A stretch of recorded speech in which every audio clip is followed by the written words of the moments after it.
welcome back to Financial Aid 101. As a previous financial aid specialist, I processed thousands of FAFSA applications. And as a previous college and university student, I have been through the FAFSA process myself.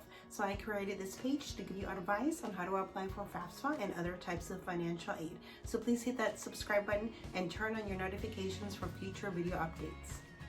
So in today's video, we're going to talk about how to calculate your lifetime Pell Grant eligibility. And say hi to my doggy. Hi. He may be making some appearances on today's video.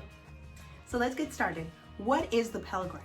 The Pell Grant is the free educational grant that you can get from the federal government via the FAFSA in order to pay for college or university. Now, anyone who is eligible for the Pell Grant via the FAFSA has a lifetime eligibility limit of up to 600%. 600% is the equivalent of 6 years of Pell Grant. So in today's video, I'm going to show you how to calculate your leftover Pell Grant lifetime eligibility limit.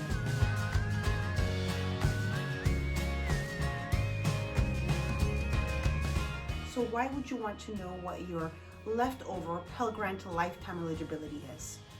Well, if you've been retaking classes, perhaps you wanted a better grade in the class and you used Pell Grant to pay to retake that class, you may just want to be aware of what your leftover Pell Grant lifetime eligibility is. That way you don't run out of your Pell Grant money eligibility prior to completing your academic goals.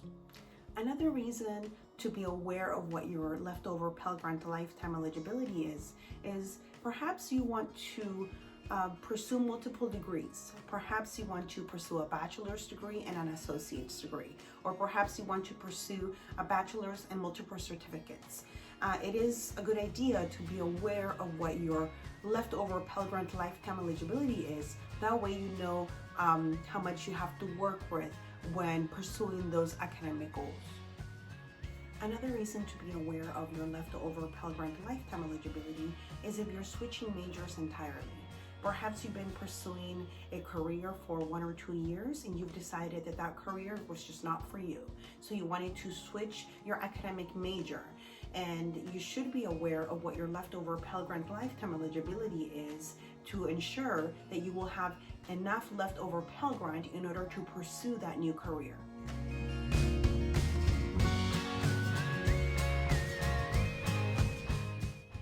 So the first thing that you want to do is go to studentaid.gov.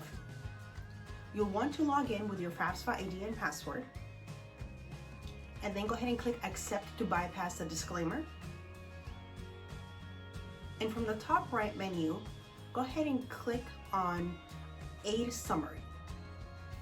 Now from Aid Summary, you're going to click on Grants. And this is how you can see your Pell Grant lifetime eligibility limit that you have left over. Now earlier we said that everybody who is eligible for the Pell Grant via the FAFSA has a lifetime eligibility limit of 600%, which is 6 years worth of Pell Grant. As you can see, I have 433.333% that I have used from the 600% that was allotted to me via my lifetime eligibility limit of Pell Grant. And my bachelor's degree took about 4 years. So it makes sense that out of an allotment of 600%, aka the equivalent of 6 years worth of Pell Grant eligibility, I have utilized 433.333% over the course of time that it took me to complete my first bachelor's degree. Now, in order to determine the leftover Pell Grant lifetime eligibility, we're going to deduct the 433.333% from the 600%.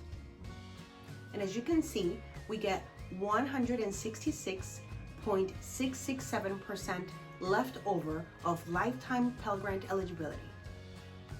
So next, what we're going to do is we're going to multiply this number by the maximum Pell Grant amount for the most current school year.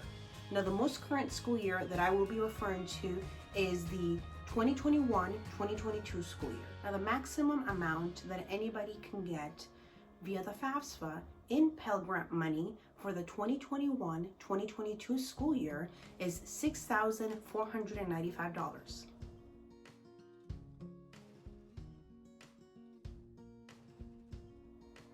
So what we're going to do next is we're going to multiply the maximum Pell Grant amount for the current school year by the leftover Pell Grant eligibility amount percentage.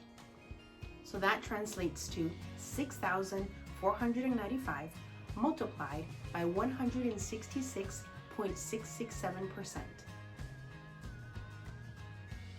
And that's going to give us $10,825.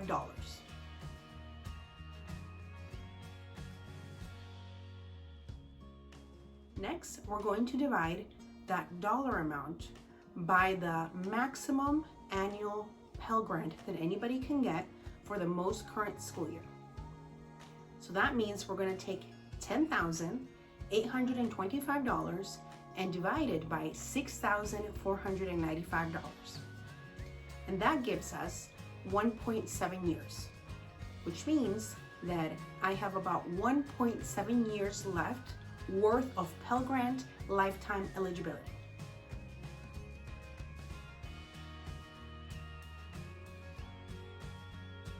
Now, if your college or university is on a quarter system and you want to determine how many quarters worth of Pell Grant lifetime eligibility you have left over, what you want to first do is go ahead and divide the annual maximum Pell Grant amount for the 2021-2022 school year and go ahead and divide that number by 3. So if we take $6,495 and if we divide it by 3, we get $2,165 worth of Pell Grant per quarter in the 2021-2022 school year. So that means that if we use my own Pell Grant lifetime eligibility as an example, we're going to take $10,825 and we're going to divide it by $2,165. And that gives us about 5 quarters worth of Pell Grant.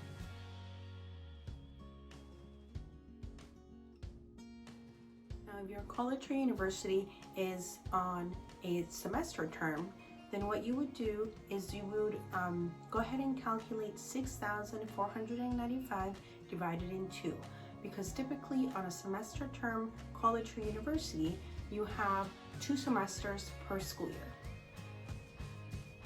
You want to go ahead and take that lifetime Pell Grant eligibility that you have left over in dollar amount. Now for me it was $10,825, and you want to divide that number by the maximum Pell Grant that anybody can get in one semester for the current school year. Now in today's video we talked about the maximum Pell Grant dollar amount in one school year, the maximum Pell Grant dollar amount in one quarter and in one semester. But please keep in mind that not every student is eligible for the maximum Pell Grant amount. In order to be eligible for the maximum Pell Grant amount, you do have to be enrolled as a full-time student. Colleges and universities determine whether you are full-time or not by the number of credits that you are taking. Additionally, in order to be eligible for the maximum Pell Grant amount in one school year, you do have to be eligible for the maximum financial aid via the FAFSA. This requires an expected family contribution number, aka EFC number, of 0. So if your EFC number is not 0, that means that your Pell Grant eligibility could be less. Additionally, once you complete your first bachelor's degree, you are no longer eligible for the Pell Grant.